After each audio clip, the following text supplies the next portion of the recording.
Thank you for staying with us, and we're in the last part of our conversation with Ed and Cristin.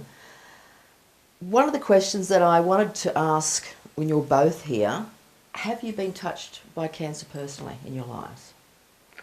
Fortunately, we have not. I actually have, not in our immediate family. An aunt of mine, my father's sister, did die of cancer, but we have not had the experience within our immediate family, so we've been very fortunate.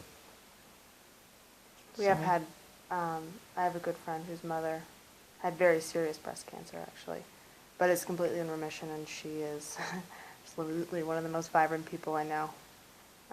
But that's about as close as it's come. And we've had good friends. We had a good friend who passed away just 3 weeks ago after a noble battle with cancer. So it certainly has affected our community of friends, but we have been spared as an immediate family.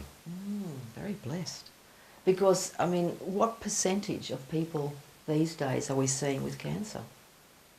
A large percentage. I think that it is likely to crop up in almost every family's life. Is it increasing, or is it simply that it hadn't been diagnosed in the past? You know, what's happening out there? You know, that's a frequently asked question, and I'm not sure I've ever really heard a good answer to it. And there's no question that early detection has added to the statistics. I mean, we're just finding it earlier. Certainly to the extent that years ago people really didn't know what cancer was, it probably wasn't diagnosed, and that's the case. But there are some environmental factors, as we've touched upon earlier in the discussion, that are out there. And so I think it's a combination, but it's probably more that we're better able to detect it now, that it accounts for the increased incidence of it. Plus, I guess, of course, you know, our lifestyles perhaps aren't as healthy on some levels. Correct. You know, more Correct. pesticides in our food, and you know, Much more sedentary. Yep, talking about mobile phones, etc. You mentioned about this person who had a vibrant personality. We're talking before about the holistic approach. Can you give an idea, if possible, of what the balance would be between, you know, the sorts of things that the Ludwig Institute comes up with and that more holistic meditation, positive outlook?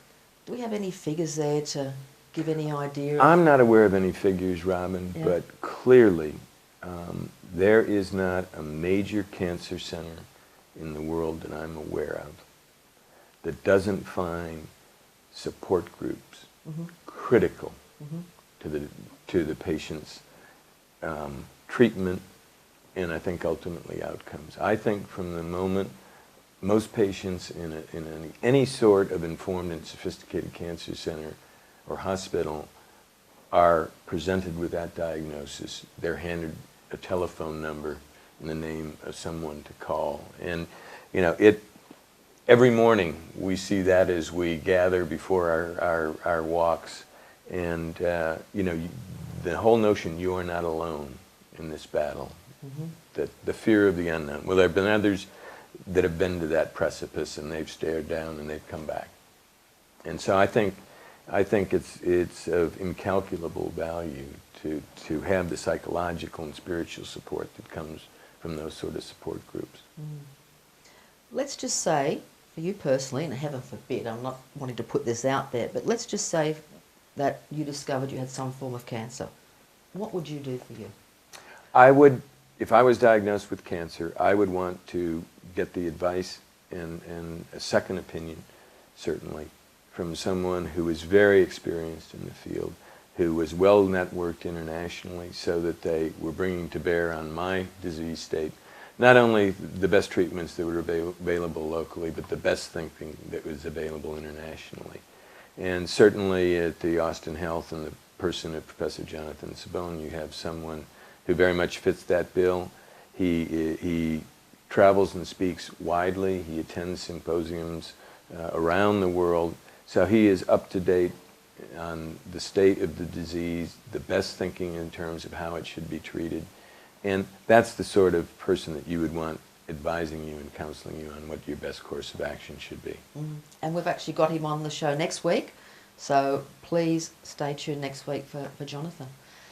What would you do for you on a more personal level? I mean, you know, obviously someone like Jonathan, but what would you do in your own lifestyle, so to speak?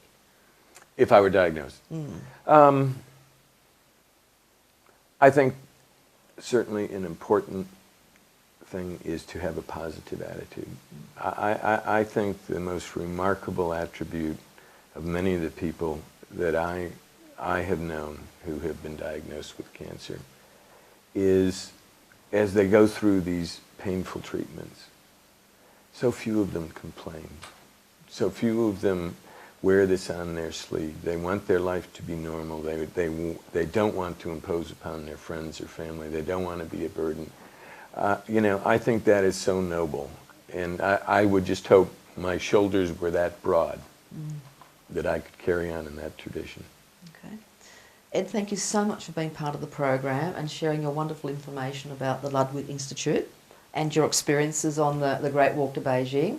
And Cristin, thank you for being part of the conversation with your dad. And good luck with your career as a doctor. I know you mentioned about perhaps, was it Doctors with No Borders? Doctors Without Borders. Without Borders. Yes. That's one of the things that you're considering. Mm-hmm. I think we're going to hear a lot more about you in the future somehow. Oh, thank you. I think so. Thank you for having us, Robyn. Thank you. And thank you for being part of the show. You know the show website, conversationwithrobyn.com. You can go in there, you will see a link to the Great Walk to Beijing. You can keep sponsoring my steps even though the walk has been finished. Please give as much as you can because this is an ongoing project. Olivia Newton-John's Cancer Research Centre and Wellness Centre. They are tax deductible. Keep watching because we've got many more programs coming up that have been filmed on the walk, and of course next week it's a conversation with Jonathan. Until then, take care.